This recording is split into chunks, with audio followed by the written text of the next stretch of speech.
સુરતના કાપોદ્રા વિસ્તારમાં smooth milk પીધા બાદ એક યુવતીની તબિયત લથડી પડી હોવાના પરિવારે આક્ષેપ કરતી યુવતીને સારવાર માટે હોસ્પિટલ ખસેડી હતી, જ્યાં હાલ તેની સારવાર ચાલી રહી છે। સુરતના કાપોદ્રા વિસ્તારમાં આવેલા દીનદયાળ નગરમાં 23 વર્ષીય કાજલ નામની મહિલાની સ્મૂધ મિલ્ક પીધા બાદ તબિયત લથડિયા ઘટના બની હોવાના આક્ષેપો કરાયા હતા।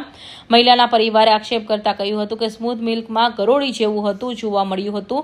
સ્મૂધ મિલ્ક પીધા બાદ મહિલાએ સતત ઉલટીઓ શરૂ થતા પરિવારજનોએ તાત્કાલિક હોસ્પિટલ ખસેડી હતી। હાલ મહિલાની તબિયત સારી હોવાનું તબીબે જણાવ્યું હતું। જો કે સમગ્ર ઘટનાને લઈ પરિવાર દ્વારા ગંભીર આક્ષેપ કરાયા હોય અને ગ્રાહક સુરક્ષા કેન્દ્રમાં સત્તાવાર ફરિયાદ કરવાની તૈયારી બતાવી હતી।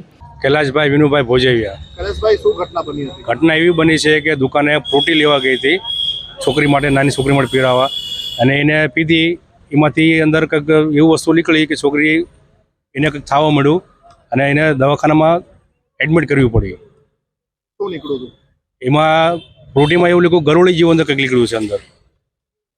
કઈ હોસ્પિટલમાં એડમિટ છે? મંગલદીપ કરી નામ છે હોસ્પિટલ, હીરાબગ પાસે। કેટલા વર્ષની બેબી છે? છોકરી છે મારી 23 વર્ષની છોકરી છે, એની છોકરી 2 છે, એક 2.5 વર્ષની છે અને એક 6 મહિનાની છે। આ જેને પીધું એની એ કેટલા વર્ષની છે? એ 23 વર્ષની છે, મારી છોકરી છે। શું કહેશો તમે? મારું કહેવાનું એવું મતલબ છે કે આ વસ્તુ જે ફ્રૂટી જે નાના બાળકોને જે પીવડાવો છે ને, આ બંધ કરો। આ ઝેર વસ્તુ છે, મોટા માણસ બી મરી જાય, નાના છોકરા બી મરી જાય। આ બાબતે તમે કોઈ જાણ કરી કે? જાણ પોલીસ ચોકી ગયા હતા, કાપોદ્રા પોલીસ ચોકી ગયા હતા। કાપોદ્રા પોલીસ ચોકીએ કીધું કે ફ્રૂટમાં જે કંપની રહી એના માથે કેસ કરો। શું માંગ છે તમારી? હું તો કેસ કરવા માંગુ છું કે આવું બીજો ઘટના કોઈના માથે થાય નહીં।